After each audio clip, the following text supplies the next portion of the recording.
नमस्कार दोस्तों, आपका बहुत बहुत स्वागत है डिफेंस एक्सपर्ट के एक नए वीडियो में। आज हम लोग देखेंगे गौरव आर्या ने खालिस्तान के बारे में क्या कहा है, उनके क्या रहे हैं और किस तरह खालिस्तानी गौरव आर्या सर के पीछे पड़ गए हैं और गौरव आर्या सर किस तरह से उनको जवाब देंगे, ये हम लोग देखेंगे साथ में मिलकर। खालिस्तान किस तरह से भारत को बर्बाद करने पर तुला और पंजाब को एक अलग राष्ट्र की मांग कर रहा और गौरव आर्या ने किस तरह से उन्हें जवाब दिया, आइए हम लोग मिलकर देखते हैं।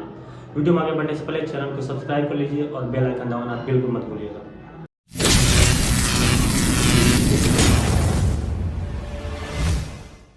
दोस्तों, इसके पहले कि मैं आज का वीडियो शुरू करूं, मैं एक बात आपको ऑन रिकॉर्ड कहना चाहता हूं। खालिस्तानी जो हैं, ये मेरे पीछे पड़ गए हैं और ये अच्छी बात है कि मेरे पीछे पड़ गए हैं, क्योंकि मैं इनके पीछे हाथ धो के पड़ गया हूं।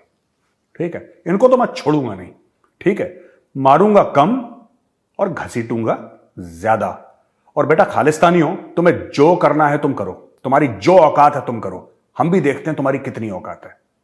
बहुत बड़े अपने आप को शेर कहते हो ना तुम, देखते हैं तुम्हारी कितनी औकात है। I am waiting for you. ठीक है ना दोस्तों, पिछले 3 4 5 दिनों से ये खालिस्तानी लगातार मेरे खिलाफ एक मुहिम चला रहे हैं सोशल मीडिया पे। जो मेरे वीडियोस हैं द चाणक्य डायलॉग्स के, इनके पीसेस काट काट के, ठीक है, एक नया वीडियो बना के सो कॉल्ड, और फिर लोगों को यह बता रहे हैं कि जो मेजर गौरव आर्या है तो सिखों के खिलाफ है। तो कान खोल के सुन लो, सारे के सारे खालिस्तानियों, कान खोल के सुन लो। ठीक है, गुरु ग्रंथ साहिब यहां पे, सिख भाई बहन मेजर के यहां दिल में, और तुम खालिस्तानी, तुम मेजर की जूती के नीचे। ये तुम्हारी औकात है। ठीक है, और हिंदुओं और सिखों के बीच में दरार डालने की कोशिश मत करना। दोनों गाल पे चप्पलें पड़ेंगी बेटा, एक गाल पे नहीं, दोनों गाल पे पड़ेंगे। अब मैं आता हूं मुद्दे पे। Qamar Javed Bajwa, former army chief of Pakistan, उसका जो बेटा है साद बाजवा, जो कि काम करता है दुबई में, उसकी खुद की कंपनी है। आपको पता ही है जनरल बाजवा के पास कितने हजार करोड़ रुपए मिले। जिस बंदे की सैलरी कुछ चंद लाख थी, वो करोड़पति अरबपति बन गया रातों रात, जैसी पाकिस्तान का आर्मी चीफ बना। उसके कॉन्टैक्ट किससे निकले हैं भाई? उसके कॉन्टैक्ट किससे निकले हैं? देखिए, दलजीत कलसी जो है, दलजीत कलसी है फाइनेंसर अमृतपाल सिंह का। अमृतपाल सिंह का बड़ा क्लोज, खासुल खास उसका दलजीत कलसी, और दलजीत कलसी है दोस्त साद बाजवा का, जो जनरल कमर जावेद बाजवा का बेटा है। समझ गए आप मेरी बात? यानी कि Amritpal Singh through Daljit Kalsi is connected to Saad Bajwa, who is the son of Qamar Javed Bajwa. ये गुत्थियां कहां तक खुलती जा रही हैं? धीरे धीरे गुत्थियां खुल रही है ना। ये जो उलझन है अब ये खुल रही है, और पता लग रहा है कि यहां पे पाकिस्तानियों के at the top most level, पाकिस्तानियों के कहां कहां फुटप्रिंट हैं इस पूरी चीजों में। ये जो कलसी है, कलसी का क्या काम है साद बाजवा के साथ, जो कि चीफ ऑफ आर्मी स्टाफ का बेटा है? क्या इसमें पैसे का हेरफेर है? क्या इसमें पैसे का हेरफेर है? कहने का यह मतलब है दोस्तों कि जो कलसी है, कलसी पैसे दे रहा है साद बाजवा को कि पाकिस्तानी आर्मी से हमें हेल्प मिले, और कलसी हेल्प कर रहा है कमर जावेद बाजवा को, जो आर्मी चीफ है, उसका ब्लैक का पैसा व्हाइट करने में। क्या यह प्रोबेबल सिनेरियो है? मैं आपसे पूछना चाहता हूं, क्या यह प्रोबेबल सिनेरियो है? अचानक जनरल बाजवा इतना अमीर कैसे बन गया? उसको किसने पैसे दिए? राइट? और जनरल बाजवा को खालिस्तानियों ने क्या फेवर करे, और जनरल बाजवा ने खालिस्तानियों पर क्या फेवर करे? 2 महीने गेस्ट रहा है दुबई में ये साद बाजवा का। 2 महीने साद बाजवा का गेस्ट रहा है कलसी, जो कि अमृतपाल सिंह का खासुल खास है, उसका फाइनेंसर है। आप समझ रहे हैं ये साजिश कितनी गहरी जाती है? दोस्तों, ये खबर, दूसरी खबर जो मैं आपके लिए लेकर आया हूं, वो ये है कि ये सब कह रहे हैं कि यहां पे दिल्ली में देखा गया सनग्लासेस और बिना पगड़ी के डेनिम जैकेट पहन के, इधर देखा गया, उधर देखा गया, ऐसा देखा गया, वैसा देखा गया। अमृतपाल सिंह की बात कर रहा हूं। आपने भी सुना होगा कि सीसीटीवी में देखा गया है जी। यार एक बात बताओ मुझे, ये जब खालिस्तानी है, ठीक है, ये दूसरी फोटो है और ये दूसरी न्यूज क्लिपिंग है। ये देखिए, इन्होंने कनाडा में महात्मा गांधी का स्टैचू वैंडलाइज कर दिया। दोबारा एक बार पहले भी कर चुके हैं, महात्मा गांधी का स्टैचू इन्होंने तोड़ दिया। रात को चोर जैसे, रात को चोर जैसे, डाकू जैसे खालिस्तानी जाते हैं और एक मूर्ति को तोड़ देते हैं। ये इनकी मर्दानगी है। ये खालिस्तानियों की, खालिस्तानियों, ये तुम्हारी मर्दानगी है। गांधी जी का तुमने स्टैचू तोड़ दिया, और जब अमृतपाल सिंह को ऐसा लगा उसकी जान खतरे में है, तो फोन उठा के बोला, ओ भाई पुलिस आ गई है, पुलिस। और भागा अमृतपाल सिंह, पग वग सब खोल दी, चश्मा पहन के, मास्क लगा के, डेनिम की जैकेट पहन के कुत्तों की तरह घूम रहा है कि पुलिस उसके पीछे कहीं बिल के अंदर छुप जाए सांप की तरह कभी। ये तुम्हारी औकात है खालिस्तानियों? मतलब is this your level? I am very shocked यार। यानी कि तुम जो हो, तुम बेसिकली एक गीदड़ हो। तुम एक गीदड़ हो जिसने खुद को एक नकली शेर की खाल पहना रखी है। रात के अंधेरे में महात्मा गांधी का स्टैचू तोड़ देंगे, ये हमारी मर्दानगी है जी। और जब पुलिस आएगी पकड़ने में तो पुलिस आ गई, पुलिस, कट लिया वहां से। ये तुम्हारी औकात है खालिस्तानियों। और तुम मुझे गाली देते हो, अपने दादा को, जिसको तुम्हारा बाप पाकिस्तानी जिसके पैर छूते हैं। मेजर के चरण स्पर्श करते हैं, तुम मेजर को उल्टा सीधा बोलते हो अपने दादा को। बेटा ऐसे नहीं करते खालिस्तानियों, ऐसे नहीं करते, ठीक है? जब मैं लंदन आऊंगा मेरे स्वागत के लिए चाहिए 5,000 वहां पे, वरना मुर्गा बनाऊंगा कान पकड़ के, जैसे स्कूल में तुम लोग बनाते थे ना टीचर। मेजर बनाएगा अपने लंदन के होटल के सामने 5,000 खालिस्तानियों को मुर्गा। ध्यान रखना, I want you there in attendance. कहना कि सबको बोलना कि हमारे बाप का बाप आया है, ठीक है? अब देखो भाई साहब, बीबीसी पंजाबी का ट्विटर अकाउंट लॉक कर दिया है, क्योंकि बीबीसी पंजाबी वही ड्रामा कर रहा था भारत में जो कि बीबीसी पंजाबी और बीबीसी उर्दू और बीबीसी हिंदी और बीबीसी फलाना और बीबीसी ढिमका करता चला है। ये खालिस्तानी प्रोपेगेंडा इंडिया में चला रहे हैं। अच्छा, ये भी अच्छी बात है। एक और खबर है इसी से रिलेटेड, बड़ी प्यारी। अच्छा, वो जो है ना, ये आप देखिए, ये जो बंदा है, मैं आपको बताता हूं। अब क्या हुआ है कि स्कॉटलैंड का जो लीडर है वो पाकिस्तानी डिसेंट का बंदा है। ये स्कॉटिश फर्स्ट मिनिस्टर कहते हैं इसको, ये प्राइम मिनिस्टर नहीं है, स्कॉटिश फर्स्ट मिनिस्टर कहते हैं इसको। हमजा यूसुफ बना फर्स्ट लीडर, और सबसे पहले इसने बोला कि हमें क्या चाहिए? आजादी। हमें क्या चाहिए? आजादी। किससे आजादी? यूके से आजादी। हमजा भाई, well done, we support you, है ना? ऋषि सुनक को सांप सूंघ गया। अरे ऋषि भाई एक बात बताओ यार, है ना, तुम अलाउ करते हो रेफरेंडम, ऋषि सुनक भाई तुम अलाउ करते हो इन खालिस्तानी भेड़ियों को कि हमारे हाई कमीशन के ऊपर पत्थर फेंकें, हमारे लोगों को अटैक करें। You allow it, your government allows it. और ये जो हमजा है, जो कि फर्स्ट मिनिस्टर बना है स्कॉटलैंड का, इसने सिर्फ यह बोल दिया कि स्कॉटलैंड नीड्स इंडिपेंडेंस, तुम्हारा गला सूख गया। कम ऑन यार, हैव अ हार्ट। थोड़ी सी तो मर्दानगी दिखाओ, थोड़ा सा लड़ो। अब आप क्या चाहते हैं? यहां से इंडिया से आवाजें उठें कि yes, every country deserves to be independent and Scotland should be independent. आप चाहते हैं ऐसा हो तो इंसान बन जाओ यार, इंसान बन जाओ। देखो बात यह नहीं है, बात यह है कि जब दूसरे के मुल्क का है तो तुम्हें डेमोक्रेसी याद आता है, hands are tied and Britain is a democracy and this and that. क्यों भाई? डेमोक्रेसी है तो तुमने आयरलैंड को क्यों घेर रखा है? तुमने स्कॉटलैंड को क्यों घेर रखा है? तुमने वेल्स को अलग करो ना, इन सबको अलग करो, इन सबको अलग करो। अब ये हमजा जो है, ये पाकिस्तानी डिसेंट का बंदा है और उसने बिल्कुल सही बात करी है। इसने बोला है कि Scotland should be independent, of course it should be independent.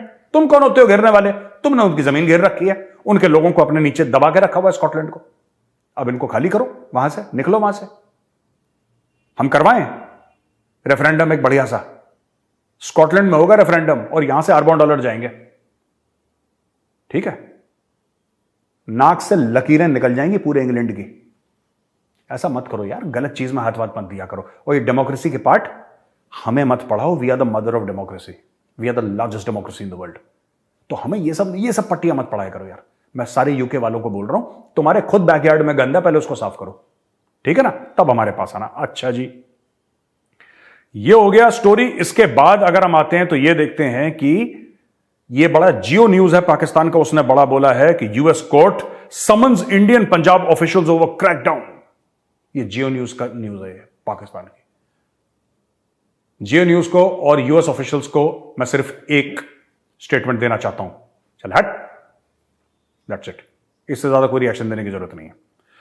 अच्छा जी, भगवंत मान की लड़ाई हो गई है। सिख बॉडी जो है, राइट, अकाल तख्त साहब उससे भगवंत मान की लड़ाई हो गई। अकाल तख्त साहब वाले जो जथेदार हैं, जथेदार साहब ये कह रहे हैं कि छोड़ो, जितने यूथ को पकड़ा है आपने अमृतपाल के चक्कर में, आप इनको छोड़ दीजिए। भगवंत मान जी उनसे कह रहे हैं कि माइंड योर ओन बिजनेस, ये हमारा काम है, आपका काम नहीं है। ये अभी पंजाब की लड़ाई है, इस मामले में पॉलिटिक्स भी है, रिलीजन भी है, मैं इस मामले में ज्यादा नहीं पढ़ूंगा, मैं सिर्फ आपको विद प्रूफ ये खबर दे रहा हूं। दोस्तों ऐसा है कि ये सब हो गया है। अब मैं आपको मेन चीज पे आता हूं, मेन मुद्दे पे।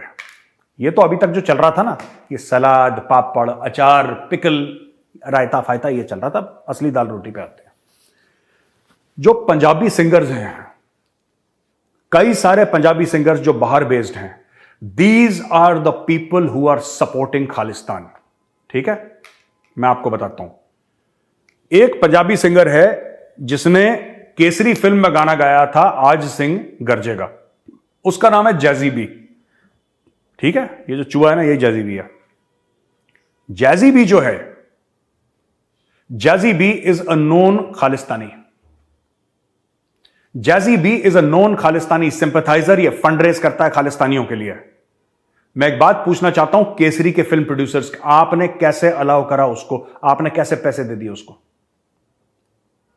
Do you know, I am asking the people who worked in the film Kesari, do you know that you are helping and aiding enemies of the state? जो भारत के खिलाफ साजिशें कर रहे हैं, भारत के खिलाफ जो अटैक्स करवाते हैं, भारत के खिलाफ जो खड़े हैं, आप उनके साथ काम करने को तैयार हैं? फिर आप बोलेंगे हम तो आर्टिस्ट हैं, हमें तो कुछ पता ही नहीं है। अरे तुम इंसान तो रोटी तो खाते हो कि कुछ और खाते हो तुम? भाई बॉलीवुडियों रोटी खाते हो कि नहीं खाते? We are artist, we are artist. तो कल को रेडी वाला बोलेगा आई एम रेडी वाला, आई एम रेडी वाला। ठीक है, जो टिक्कियां बोले वो आई एम टिक्की वाला, आई एम टिक्की वाला। ठीक है, जो बैंक जाएगा वो आई एम बैंक वाला। मुझे मतलब पूरे 140 करोड़ में किसी को कुछ पता ही नहीं, मैं फलाना वाला। मैं क्या आर्टिस्ट क्या ऊपर से उतरते हैं? No, artist are slightly sensitive and they are on there. देखो सुनो, ये बदतमीजियां बंद करो, मैं तुम्हें साफ तौर पे बता रहा हूं। Stop this nonsense. बॉलीवुडियाज, stop it. Stop helping anti nationals, you are funding anti nationals. अब मैं आपको और बताता हूं। ठीक है जी, ये है कंवर ग्रेवाल। कंवर ग्रेवाल का एक गाना चला था फार्मर एजिटेशन में, और बड़ा मशहूर गाना हुआ था। और इस गाने ने पंजाब के कई फार्मर्स को दिल्ली लाने की कोशिश करी थी, और यह कामयाब भी हुआ था। और जो लाल किले पे ये सब हुआ था, ये गाना बैकग्राउंड में बज रहा था लोगों को मोटिवेट करना की। ये गाना था पैंचा पै गया सेंटर नाल, इश्क हो गया बिल्लो नाल। ये तो मैंने गाना सुना था, पैंचा पै गया सेंटर नाल, ये भी एक गाना है इसका। बंदे का नाम है कंवर ग्रेवाल। ठीक है जी, Kanwar Grewal he is also known Khalistani. इसको भी आप लोग फंडिंग करते हो। ठीक है जी, इसको भी फंडिंग करते हो। हार्डकोर जो है, that lady rapper and singer so called, बेसुरी एक नंबर की, और बेसुरे सभी हैं ये बेसिकली, ये जैजी फैजी भी सभी है। उसको भी फंड करके उसको भी बॉलीवुड में गाना। She is a non Khalistani, she is a non Khalistani, right. और दलजीत दोसांझ, बॉलीवुड का लाडला। आज मैं तुम्हारी क्लास ले ही लेता हूं बेटा, ठीक है। बॉलीवुड का लाडला, ये देखिए, ये इंडियन एक्सप्रेस का आर्टिकल है, और मैं आपको इंडियन एक्सप्रेस का आर्टिकल कोट कर रहा हूं। ये 11 सितंबर 2019 का आर्टिकल है, ठीक है, 11 सितंबर 2019 का। ये आर्टिकल ये कहता है कि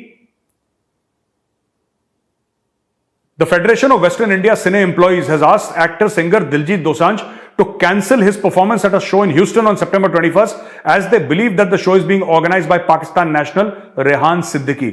रेहान सिद्दीकी कौन है? रेहान सिद्दीकी ISI का आदमी है, ठीक है। अब आप दलजीत दोसांझ से बोलो मैं तो आर्टिस्ट हूं, मुझे तो कुछ पता। तुम बावला है क्या? तुम इंसान नहीं है?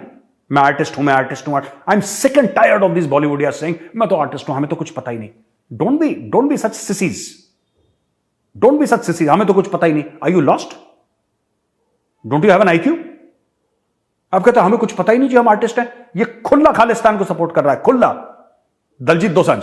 आप ये देखिए, ये आर्टिकल है इंडियन एक्सप्रेस का, मैं फिर बता रहा हूं, 11 सितंबर 2019, राइट। और in a letter address to the minister of external affairs, FWICE, that is Federation of Western India Cine Employees, sought cancellation of visa of singer actor Diljit Dosanjh We have come to know that performing singer and actor from Punjab, Diljit Dosanjh, has accepted the invitation of Rehan Siddiqui for staging his performance in America on 21st September. Dosanjh is a thorough gentleman and a superb singer. Oye hoye. Thorough gentleman and a superb singer, but has been allured by Pak national Rehan Siddiqui. His performance for the Pak national and people will sell the wrong president. Basically क्या था कि मोदी जी आने वाले थे Houston में, मैं आपको बताता हूं, ठीक है ना। और इन लोगों ने खालिस्तानियों को बोला था कि दिलजीत दोसांझ के कॉन्सर्ट के लिए हम आपको फ्री पासेस देंगे, तुम खूब वहां पर नाचना। और उसके बाद अगले दिन मोदी जी जब आएंगे तो मोदी आया है क्या नारे लगाना वहां पे। यह मुझे विश्वसनीय सूत्रों से पता लगा, बैक एंड पे डील हुई थी और यह डील के बारे में दिलजीत दोसांझ को पता है। और कंगना रनौत का जो आजकल लड़ाई चल रही है ना इसके साथ, ट्विटर पे आप देखते होंगे या सोशल मीडिया प्लेटफॉर्म पे, इसकी जड़ वहीं पे है। कंगना कुछ बोले उसकी जड़ यहां पे है, बिकॉज ये इंडियन एक्सप्रेस का आर्टिकल है भाई, मैं अपनी तरफ से मेजर आर्या कुछ नहीं बोल रहा। आप देख रहे हैं कि किस तरह से खालिस्तानी समर्थक छुप रहे हैं। अभी पाल सिंह जो कल तक बता रहा था कि आओ जो मन है वो कर देंगे, ये करेंगे, आज़ादी लेंगे, खालिस्तान की आज़ादी, पंजाब की आज़ादी, आज वो भागा फिर रहा है, पुलिस आ गई, पुलिस इस तरह की चीज़ें कर रहा है। आज देखने में ये लग रहा है कि इसके पीछे कुछ न कुछ तो बड़ी शक्तियाँ लगी हुई है। जैसा कि मेजर सर ने बताया कि इसके पीछे बॉलीवुड की फंडिंग भी बहुत बड़ा रोल अदा कर रही है। जिस तरह से खालिस्तानी गायकों को उनको फंडिंग की जा रही है, उन्हें काम दिया जा रहा है, आगे बढ़ाया जा रहा है ताकि वो भारत के खिलाफ और ज़्यादा प्रोपेगेंडा कर सकें। और मेजर सर ने जिस तरह से धोया है उन लोगों को, कमाल है। मेजर सर तो खाल उधेड़ के रख देते हैं हल खालिस्तानी का। तो आप तो हमें बताइए आपको ये वीडियो कैसा लगा। वीडियो पसंद आए तो वीडियो को लाइक कीजिए, अपने दोस्तों के साथ शेयर कीजिए। अगर आप नए हैं हमारे चैनल पर तो चैनल को सब्सक्राइब करना और बेल आइकन दबाना बिल्कुल मत भूलिएगा, क्योंकि ये बिल्कुल फ्री है।